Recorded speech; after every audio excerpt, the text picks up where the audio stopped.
Welcome to the Infowars Nightly News. I'm your host, Melissa Melton, and let's check out what's coming up on this Wednesday, February 27, 2013 edition. Tonight, spam bots invade Congress as Obamanites flood congressional Twitter accounts and fraudulent anti-gun messages. Then, the DHS plans to release 10,000 illegal aliens from detention centers. And Katherine Albrecht, in studio, exposes the RFID privacy nightmare. That's up next on the Infowars Nightly News. I just want to start tonight's broadcast off by saying that we here at Infowars, we take a lot of flack, and a lot of times we're called names like crazy conspiracy theorist. But even if you try to look at this from a skeptic's point of view, the things that our government is engaged in at this time is just completely insane. It makes no sense. It throws logic completely out the window. I mean, let's take a look at this first story. DHS to release 10,000 illegals while building new detention centers. Okay, so the Department of Homeland Security plans to release 10,000 illegal aliens from detention centers in response to possible sequestration budget cuts, citing the unaffordability of maintaining these jails, while simultaneously building new detention centers for illegal aliens that cost tens of millions of dollars, I guess so that they can also not be afforded to be maintained? Doesn't make any sense at all. And actually, they've already started releasing illegal immigrants ahead of the budget cuts even going into effect.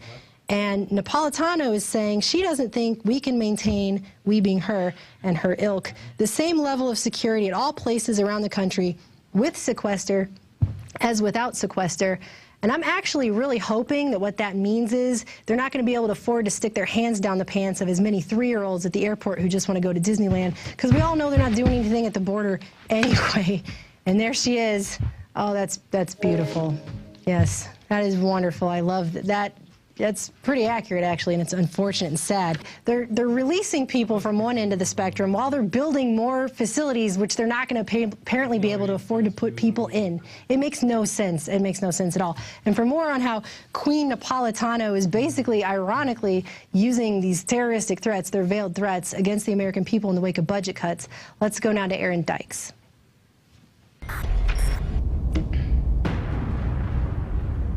Under sequestration, immigration, and customs enforcement, also part of DHS, will be forced to reduce detention and removal. Perhaps most critically, it would have serious consequences to the flow of trade and travel. So the sequestration budget cuts are here, a measly $85 billion of automatic cuts because they couldn't agree on real budget cuts that will basically do nothing to the American budget. And yet in the news, we have Janet Napolitano, head of Homeland Security, openly making threats that if they dare touch her precious Homeland Security budget, there might be new terror attacks or there might be a new wave of immigrants illegally flooding across the border. Let's play a short clip of that right now. Look, I don't think we can maintain the same level of security at all places around the country with sequester as without sequester. Threats from terrorism and the need to respond and recover from natural disasters do not diminish because of budget cuts. Let's just call it for what it is. It's a veiled threat. It is terrorism, and we know who the real terrorists are. We've seen countless false flag events from 9/11 on down, from the phony underwear bomber scenario used to sell body scanners to the public, and of course, the setting up of Homeland Security itself to terrorize the people. We know what it is. The dictionary definition of terrorism is the systematic use of fear or terror as a means of coercion, and that's just what they're doing. And of course, Janet Napolitano says she's not trying to scare anyone. She just wants them to plan for what if there's not enough money for TSA to grow passengers, and what to do if there's longer lines and you have to wait to get on a plane, or if you're not able to make your flight. Average wait times to clear customs will increase by as much as 50%, and at our busiest airports like Newark and JFK, LAX and O'Hare, peak wait times, which can reach over 2 hours, could easily grow to 4 hours. Homeland Security and other national security figures, Napolitano on down, don't want the public to even think that these national security apparatuses can be targeted by budget cuts. So that's why they want to reiterate the fear. They admittedly did it during the Bush administration using their color-coded fear chart every time Bush was down in the polls, or that he faced re-election, or that the public was beginning to doubt that the war on terror was real. Now we see it again, as we already have in the Obama administration. The fear-mongering over checks won't go out, people are going to starve, people are going to go hungry. And then here's Napolitano adding on to that the country will break down and passengers will have to wait in lines, and the TSA won't be able to do its job, and it's not our fault if there's more terror attacks. Well, we know who's clearly behind the staged phony terror in this country. We also know that Homeland Security and TSA have never caught a real terrorist, especially at airports, and that the only terrorists they have set up in charge are those led by admitted FBI sting operations. But Napolitano wants you to think that her precious Homeland Security budget is untouchable and that they have a right to occupy and control the direction of this country. Of course, Homeland Security's real money comes through black budgets and is used for continuity of government operations, setting up FEMA camps, and a lot more. No one's even pretending to touch that money. Under sequestration, Immigration and Customs Enforcement would not be able to maintain the 34,000 detention beds as required by Congress. It would also reduce our investigative activities in areas like human smuggling. They want you to be afraid of a wave of illegal immigration, even though they're admittedly planning to give amnesty to more than 11 million immigrants and pretty much openly don't do anything to restrict the border. In fact, Department of Justice and others give weapons to the drug cartels, allow them to ship in their drugs and then launder the money on Wall Street. They just want to, again, control and instill fear in the American public. They're not going to do anything to stop illegal immigration one way or another, and they're certainly not going to stop terrorism, which they could just use to further their own agenda. We see through you, Janet Napolitano. We know that your odor comes from a defensive mechanism like a skunk or like a stink beetle to keep people away from your little precious jewel agency of Homeland Security. So they'll think they can't cut your budget, and you'll just excrete this defensive odor upon the people. Well, stop it. You're repugnant. You're repugnant to the Constitution. Get away from our Bill of Rights. Stop using it as your toilet paper. Signing off for Infowars.com, I'm Aaron Dykes. Hi, I'm Janet Napolitano, Secretary of Homeland Security. If you try to take our money that is rightfully ours, we will unleash a legion of terrorists on you, because we need our money to put our hands down your pants and create terror alerts and do all kinds of things to take away your freedoms, and to pay for targets that look like pregnant women and old men defending their homes. Those are the real terrorists.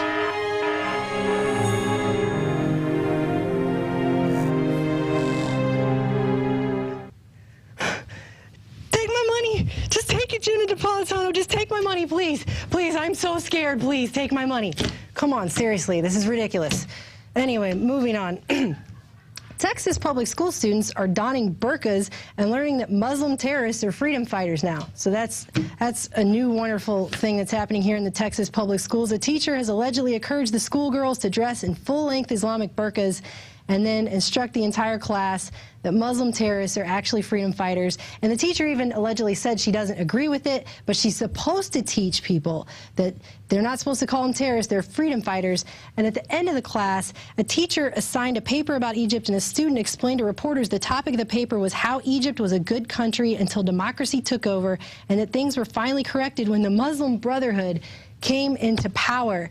So is this teacher teaching students to think critically, or is this more PC brainwashing? I mean, we're the ones that put the Muslim Brotherhood into power, and now we have this brainwashing arm for our children that's telling them to think that that's good? This makes, again, no sense. And moving on to things that make absolutely no sense, let's take a look at this. Eyewitness, yes, the Nazis did confiscate our guns.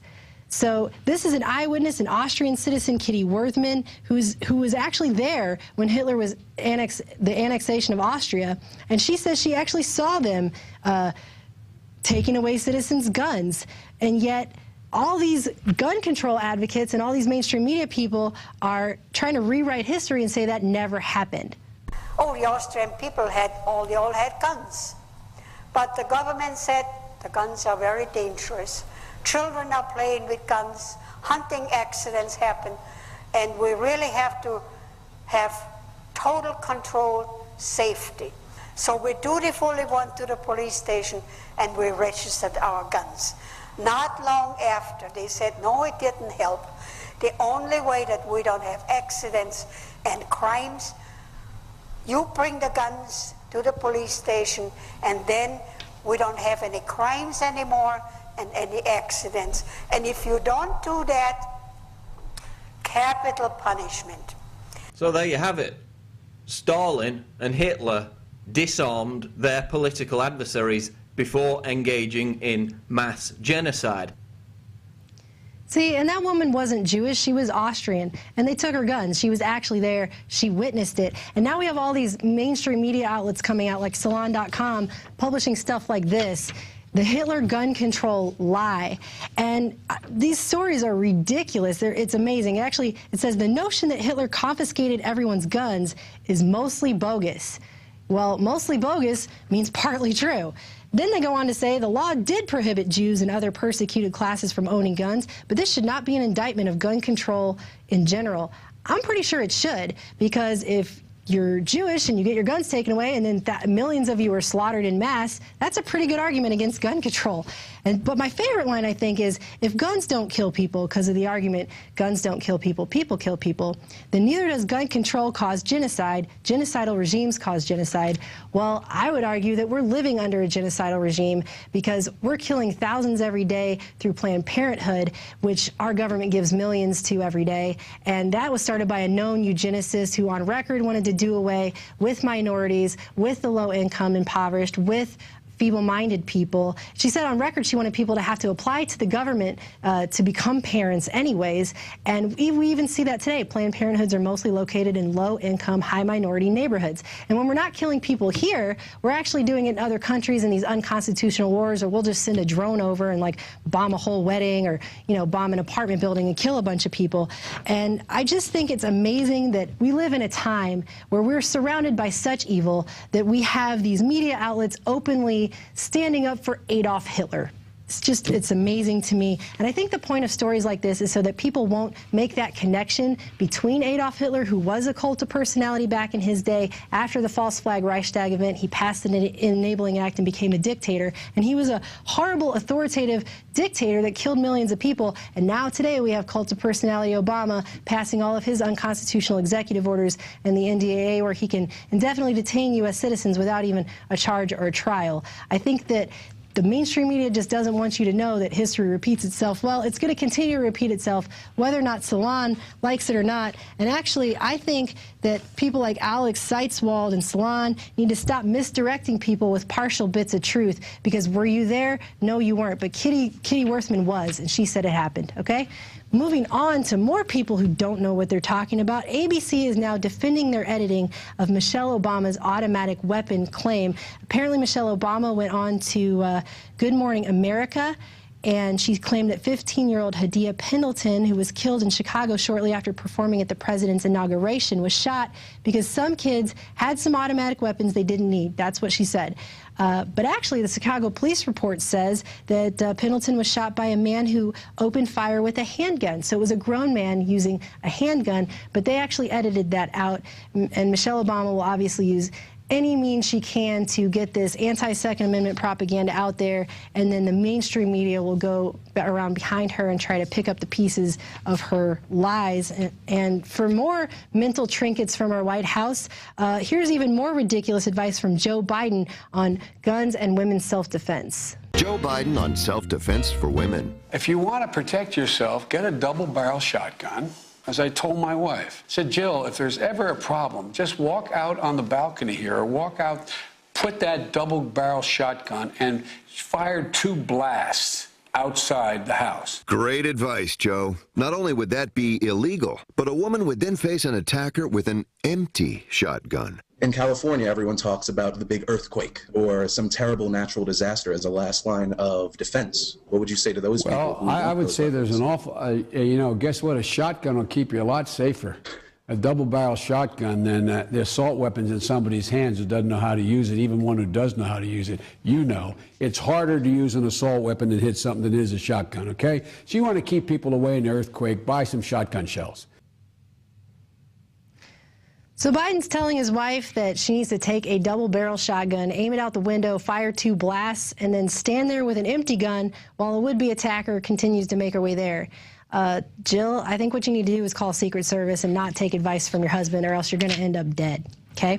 And speaking of the White House, Republican rep demands White House records after fraudulent gun control tweets. We're talking about spam bots invading Congress. Apparently, Representative Steve Stockman on Tuesday pressed President Obama and his de facto campaign arm Organizing for Action for more info on White House gun control efforts amid new allegations that Obama supporters are flooding congressional Twitter accounts with phony and fraudulent anti-gun messages.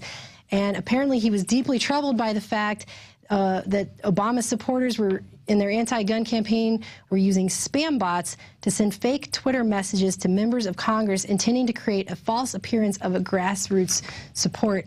And I think it's pretty sad. I guess we're going back to the days of grade school now, and Obama's going to have to pay for friends like he's going to have to pay for support. I mean, it's really ridiculous. And actually, what I'm about to tell you probably won't even surprise you, but it actually did surprise me. Apparently, the DHS has also been working on a Cyber Warriors for Obama project where they've hired about 3,600 people to divert, disrupt, and destroy. They were hired for their hacking abilities. They're supposed to go into anti-Obama websites and put up fake postings through proxy servers, alternate identities, and multiple email addresses. And apparently, according to this, they also refer to Obama as the Pharaoh of the Internet. So next time you see spam on the Infowars website, you see a troll, it's saying the same thing over and over in story after story, it could be a cyber warrior working for the Pharaoh of the Internet, Mr. Obama there. And it's a good thing he can pay for those people to call him that. That's wonderful. But they can't afford to protect us from illegal aliens, but they can afford to build the jail. See, it all makes lots and lots of sense. Just like John Kerry is now telling people this week that the Syrian rebels who we're funding that are also the al-Qaeda that supposedly committed the 9/11 attacks deserve our support. And that's all coming from our government. And finally, one last story on our government brainwashing camps as a father wants to change the school dress code after his son is asked to remove his Marines t-shirt. Apparently, an Illinois father wants a school district to reconsider the dress code after his kid was threatened with suspension for wearing a Marines t-shirt that had 2 interlocking rifles on the front. The rifles were considered problematic and had to be removed from sight, so they told the kid they would suspend him unless he turned his t-shirt inside out. And he's worn the t-shirt to school many times before without any incident, but now that they're changing their tune after Sandy Hook, now all guns in schools are bad, and schools are just going to brainwash on whatever the establishment's new agenda is this week. And actually, for more on that after this break, I'll be talking with Dr. Katherine Albrecht about the RFID programs in schools. But first, let's look at the quote of the day. By the 2030s, the non-biological portion of our intelligence will predominate. Geez, well, I think by 2030, there'll just be a giant floating Zardos head spitting guns out everywhere. How about it's 2013 and we revel in our humanity and basically keep fighting against these crazy globalist technocrats and their sad disdain for humanity, which just pretty much makes me sick. And that's it for tonight's portion of the main news. Stick around after the break for the interview. ProPure is introducing Pro One. All of your filtration in one system, portable, on the go. This is the Pro One by ProPure. You wanted it, you got it. No more do you have 2 or 3 filters to just reduce sodium fluoride. You have a system that cuts out the sodium fluoride and up to 95% of hydrofluorosilicic acid. Advanced manufacturing technology combines silver-impregnated white ceramic with new Aquamedics advanced media for removal of fluoride and other heavy metals, all in one filter element. It cuts out the acid derivative of fluoride. It is the only one that does it, and out of the gates, we have it discounted at 10% off with promo code WATER. This is the only system that in one unit helps reduce or remove pesticides, herbicides, chloramines, ammonia, and chlorine, hydrofluorosilicic acid, the most common form of fluoride not covered by other fluoride filter brands, and sodium hexafluorosilicate. This is a revolution against the tyrants. They love putting the toxic acid base of fluoride into your water. They love the fact that it's an adjuvant supercharging the trace Prozac in the water and the hormones and the other chemicals. By cutting out fluoride, you cut out the turbocharger in all the poison being artificially introduced into your body. This is what I use. It's a win-win. You get a high-quality product at the lowest price. You support the InfoWar. Get your Pro Pure with the new Pro One filter today at InfoWarsStore.com or by calling 888-253-3139. Infowars.com is proud to introduce the new Infowars skateboards by Alien Workshop. Skaters have always been against the grain socially. Now wake up your friends politically. Just go to InfoWarsStore.com. We have divide and conquer our brainwashing. Then take your deck to your local skate shop, pick out your own trucks, your own wheels, and then hit the streets and wake some people up. Here is legendary skateboarder Jake Nunn.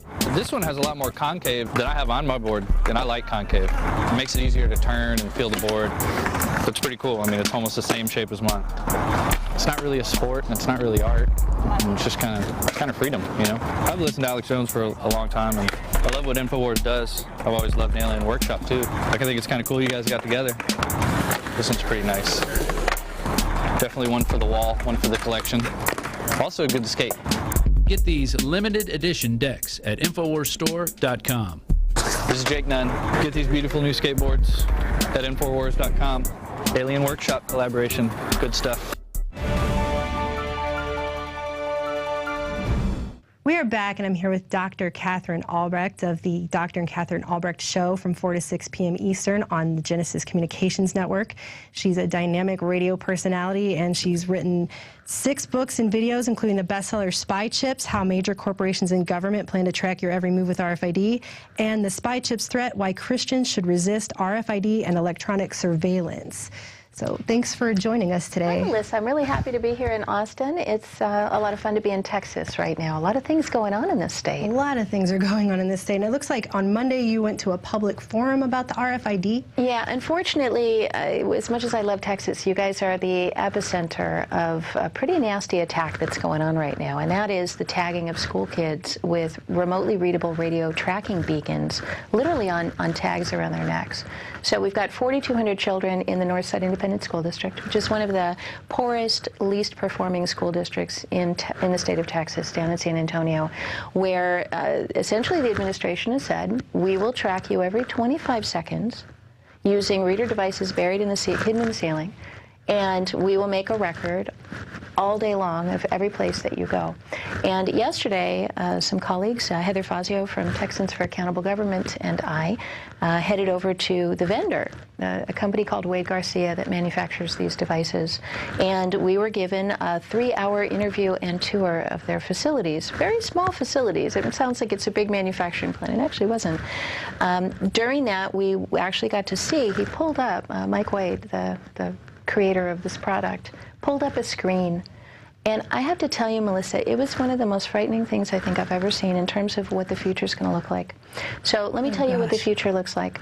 So each of these children is wearing a battery containing RFID transmitting beacon. It's active RFID. So unlike the other RFID that I've been fighting all these years that doesn't have a battery in it and you have to have a reader to pick it up, this actually transmits a signal. So every 25 it's transmitting seconds, a signal all the time. Yes, so every 25 seconds it sends out a little burst of electromagnetic energy that contains a unique ID signal in it. So it's a unique ID number. This pulse that goes out from these children has anywhere from a 75-foot to a 300-foot read range. So Wow. each child is sitting in the center of their own sort of electromagnetic cloud Beacon, of data. but they're also getting rained on by the other children they're sitting next to. Exactly. So the entire school has now become this sort of emitting, You're just being bathed in energy all the time. It certainly raises real issues from a health perspective. And actually, let me address this really quickly while we're talking about it. As your viewers may be aware, I am a breast cancer survivor. I went through a very difficult 2-year journey battling breast cancer. And as a result, I am very sensitive just consciously of the sorts of things that affect our bodies and could trigger a cancer to come back or a cancer to start. And so now you've got these girls, and they're between the ages of 12 and 17, who are wearing an electromagnetic beacon literally between their developing breasts that is sending out this pulse every 25 seconds throughout the day. We calculated, I'm trying to remember how many hundreds of thousands of exposures this wound up to be, but it was an immense number. And I have to say that if I had a daughter that was attending that school, that I would be the very first person to say there's no possible way. Even if we don't have absolute definitive evidence that this technology causes cancer, we do have some evidence that seems to indicate that. We also have, other studies say it has no health effects. So the reality, we don't know. And the idea of using young girls as guinea pigs and to find out 10, 20, 30 years down the road that an entire school or an entire district developed breast cancer because of this exposure would be a horrifying outcome. So it's not just the microchips sending out these beacons, but when I talk about this horrifying vision of the future, what we were able to see on the screen was a blueprint, a map, if you would, of the school. And there were so many schools doing this. This is schools in the Spring Independent School District down in Houston that I was not even aware were rigged with this technology. I wasn't aware of that either. He pulled down a menu, and there was school after school, alphabetically. Like, when he pulled down the menu, you could only see the A's and B's. Wow. That's how many schools are doing this. So he pulls this down, and he clicks on just a random school, and then the blueprint of the school comes up on the screen. And in this blueprint, what you see is the picture of the school, and then circles. And each of the circles inside of it contains 2 boxes, which is a number of students in that circle and a number of staff in that circle. So there might be like an 8 and a 15, or a 2 and a 1. When you click that, it gives you the names of the people that are physically located within that circle. Now, he's doing this from Texas, from San Antonio, looking at schools that are hundreds of miles away from this kind of command center. And we should all trust him to be okay with that information. He developed a program, so I'm not sure how trustworthy that is. But as he pulls it down, you could then pick any one of the names and click it, and then bring up that person's picture and their name and all of their personal information and their student ID number, and you now know exactly who's in that circle. So you're turning a school into an electronic concentration camp, basically. It is, and what's fascinating about it is I've never actually seen a system for tracking and tagging people that worked that seamlessly. I've seen a lot of systems that make efforts to try to tie in video cameras and do various things, but I've never actually seen in real life a system that does track people in that way. So as we were leaving, just driving through the streets of San Antonio, we stopped at a traffic light. You know, they have the cameras now at the traffic lights, which 10 years ago was horrifying in and of itself. And I thought to myself, all they're going to need to do is get each of us to agree to carry or wear something like that. And then they're going to be able to do that. The police or the FBI, the federal government, would be able to log into a control center, just like he did, and pull down from the menu Austin, Texas, and then pull down from the menu your street, and then pull down from the menu your home. Oh, gosh, and actually determine who's in your home, or who is at the traffic light, or who is fill in the blank. So it's the ability to do that is here. And the only thing standing between us, and this is why I'm such a big fan of Infowars, the work that you do, Melissa, the work that Alex does, because the only thing standing between us in that future is the fact that people will say no. So right now in San Antonio, I flew out to attend a community forum put together by Heather Fazio from Texans for Accountable Government, and we had probably 70 members of the community come out and say, we don't like this, we don't want to be part of it. I then went in the evening over to the school board meeting to actually talk to the school board. Did the school go to the forum? Well, they did not. I had called them. I invited their superintendent to attend. I invited members of the board to attend. Heather invited everyone to attend. They said, no, as far as we're concerned, it's done. Oh, good. So they don't want input any longer. So as far as they're concerned, it's done. That was the one piece of feedback.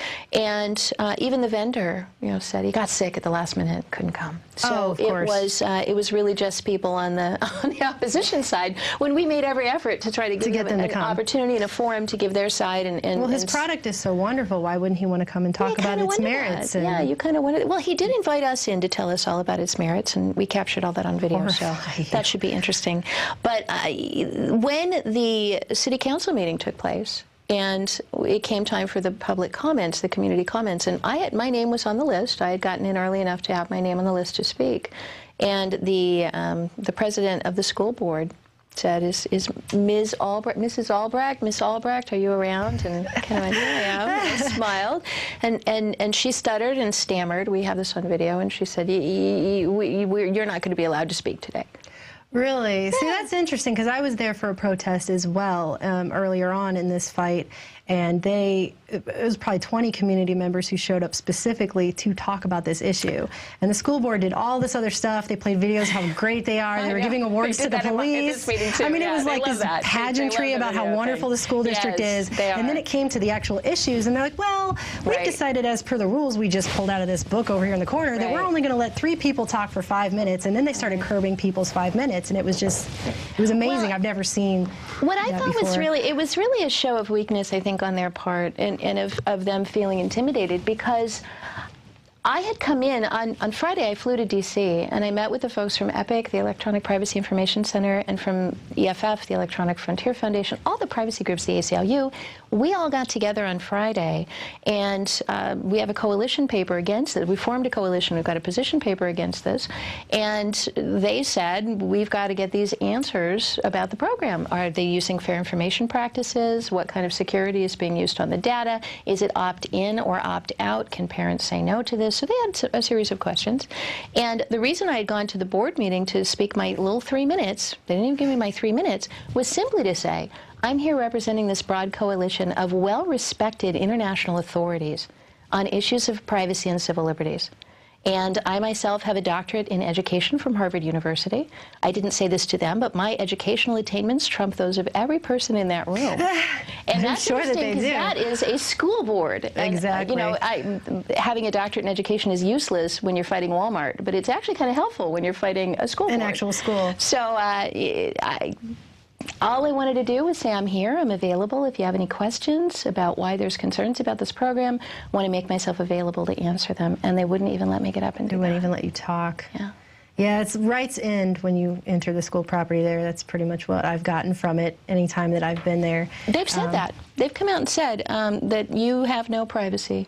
You give up your privacy on campus. You give up your freedoms. That you as a student in a government school do not have any rights. And I actually went to the Northside ISD's Smart Student ID Card website, which doesn't actually say anything at all on there anywhere about ill health effects. But I know in the past you've actually been interviewed for different articles about how pets that were microchipped were getting huge tumors. Yeah, that's an interesting issue. And to be honest, I am not really sure whether these things are dangerous for health or not. I know that as a breast cancer survivor, I would never put one around my neck in the same way that I wouldn't hold my cell phone up to my chest. I mean, there's certain things that just are common sense. Well, in the absence of knowledge. Absolutely. But it really was the health issues that put an end to human chipping in the U.S. because back in 2006, it came to our notice, a woman named Jeannie, whose bulldog Leon had developed a fast-growing tumor around his microchip, did a whole bunch of research and discovered that there was a whole cache of articles that had been published in toxicology journals and like obscure chemistry journals and obscure biology journals that the animals that they were microchipping for laboratory studies were developing cancer around the microchips. So what happens in a laboratory, you'll have 100 mice, and you'll decide that you're going to have a control group of 50 that just are normal, and then your other 50 are going to get some sort of experimental drug or intervention, and then you see what happens. What they discovered, though, was that they were microchipping all 100 mice so that they could easily scan them and identify which mouse was in which group, but the ones that received the chemicals were getting cancer around the chips, and then they looked and discovered that the ones that hadn't had anything done to them but the chipping were getting cancer around the chips too. And even though it wasn't what they set out to study, the findings were so significant and were messing up their research so badly that they began publishing these articles. So there was a whole series of them, half a dozen or even more, and in every one of them they said that the microchip was the cause of the cancer that they were seeing. Wow. And these are cancer researchers. That's what they do. That's what they do, get down into the microscopic level and take a look at what cellular change occurred around the microchip that was causing the cancer. So when we revealed that information in 2006, 2007, we actually were able to put an end to the microchipping of humans. And it was really around that health issue. At that time, Blue Cross Blue Shield was implanting patients. They actually had a trial with diabetic patients that were receiving microchips to manage their electronic health records in the event that they went into a coma or went unconscious. And it's always how it begins. It's to help you, right? It's absolutely. Always, this is going to help you. It's good technology. They don't come with tanks and guns. They come and say, oh, it'll be more convenient. It'll be safer. And, of course, when people are frightened, Yeah, fear is well, a and you great way listen to to get your- people to give up their liberties. Exactly. So it was. We have on pretty good authority that the people who were in that trial actually had their chips removed. Wow. So now it remains to be seen whether it's going to be a health issue that puts it into this, a security risk that puts it into it. The real scary part to me is not even the health issue. It's the fact that when these kids leave campus, they're beaming out that unique ID number at a huge swath of distance. So any predator that is able to pick up the Heather signal Fazio even had talked about that, yeah. is able to You can buy now those trackers, right? You can stand get them like on outside a eBay? child's home. Yes, stand outside a child's home and identify whether the child is home, look in the driveway and see that there's no car there, know that the child's home alone. That's horrifying. I mean, it's truly frightening. Yeah, Heather was able to actually do a FOIA request and get a list of all the names of the kids from the Northside ISD in that request. Yeah. And so she was talking about, I had read that if you just pair that up with buying an RFID tracker, there you go. I mean, it's horrifying, the implications. You couldn't just buy it off the internet. I suppose that's the one silver lining. You would not be able to just buy it off the internet. Okay. You would have to engineer it. But the parts used, they operate at 433 megahertz, which is a hobbyist frequency. It's not licensed by the FCC. It's not a special frequency that only certain people can use. It's broadly available. The parts to put it together are widely available on the internet. So it would be a little bit of work, but not more work than a truly determined stalker would be willing to put in. That's horrifying. And I think, like you spoke about, you were a cancer survivor. My mother, 5 years ago, she was diagnosed also with non-Hodgkin's lymphoma. And the sad state of affairs in our world today is that the first thing that happened when they told her you have stage 4 cancer, we had to sit and go, well, what could it be? Is it the GMO that has been shown in independent tests to cause tumors in lab rats? Is it, the CFL light bulbs? She had filled her house with these light bulbs that are always putting out that really high, low frequency wave, and she's closed in with that all night long. Is it that? I mean, is it, all the chemicals that are being sprayed on the food? Is it this constant inundation with all the other frequency that's around us all the time, the smart meters? And she was living in a place that had that. I mean, and you just don't know anymore because we have so much stuff happening all around us all the time, and you have to follow the money on some of these things. I mean, isn't this Northside ISD, aren't these people standing to make a substantial amount of money off this as well? This is a couple hundred, it was a $200,000 contract to put this in, and this is just the pilot. So this is 4,200 kids out of over 100,000 students in the district. So do the math. I mean, you multiply that out, and you've got literally millions coming into this small company. When we interviewed them on camera yesterday and said, what would it look like if you got the contract for the whole country? And their eyes just lit up. I mean, obviously, that's an immense contract. That's the plan, I think, too. I think that's the ultimate goal. Once you've got the kids tagged, and once you've got them accustomed to this idea that authority figures, government authority figures, which is what school officials are, that government authorities can have the moral, legal, ethical right to track them, they're going to grow up into adults who aren't going to think twice when the next move is to put them on the street corners and at the entrance to the grocery store and every other place in the public arena. And then you're going to wind up with exactly what I was describing, where we're there in our car at the corner, and somebody somewhere could zoom in on that little circle and say, oh, there's Katherine Albrecht sitting in a car with Heather Fazio, and oh, they're going northbound. And the ultimate plan to tie that into the cashless society, where they tie your finances in with your smart grid and information. then that brings you, of course, to the mark of the beast, because that's what was predicted 2,000 years ago. The idea, Melissa, that 2,000 years ago, a scraggly guy, age 80, in exile on an island off the coast of Greece, who was the Apostle John, would have a vision and be able to predict that 2,000 years later we'd have a world in which people could buy and sell with a number. Mind-blowing. A world where there would be one government for the entire globe. A world, even for him, even the idea that you would be able to identify all people, rich and poor, free and bond, great and small, was incredible. They didn't even know it was over the next ridge in many cases. And yet now we're able to pinpoint the entire globe from a satellite and find a quarter lying in somebody's backyard. So, to me, when people ask me what's happening, how does it tie in with biblical prophecy, I always say, if the world were going, well, first of all, the world's going to hell. I think everybody agrees it's going to hell. I think in a handbasket. And you don't have to be a Christian to say that. No. If it were going to hell randomly, I'd be scared. If it didn't look like what was in the Bible, then I would be nail-biting scared. Exactly. But the fact that it's going to hell in precisely exactly the exact way that we were told it was going to happen, then I have to say, okay, well, he's not going to get that part right and not get the next part right, too. Exactly. And that's the good news that comes in, is that in the end, the good guys win. Exactly. So that's what I cling to, and that's what helps me to get through these dark times. And then the other thing is, you know, I've been doing this since 1999, and I've given many interviews that depressed and discouraged people. You know, not on purpose, just telling what I knew. I at one point had a woman reach out to me via email, and she said, Katherine, you really need like a crisis hotline for people who've heard you speak, who are so stressed out that we're freaking out. You need some kind of phone number people can call for counseling. And I went, I don't want to do that to people. That's terrible. So that is why I stepped back and I said, instead of just giving people bad news, you've got to give people solutions. You've got to give people the positive. So this would be a good time to thank StartPage, the world's most private search engine, for existing, first of all, to give us an alternative to Google. So we've got a way to go online and not be tracked, but also for helping to fund my trip to San Antonio and supporting the privacy work that I'm doing right now. So there is good news. There are things that we can do. We can opt out. We can homeschool our kids. We can put them in different schools. We don't have to send them to these government institutions. We don't have to use Google. We don't have to log into the global brain 10, 15, 20 times a day and mind meld with it and tell it everything we're thinking about.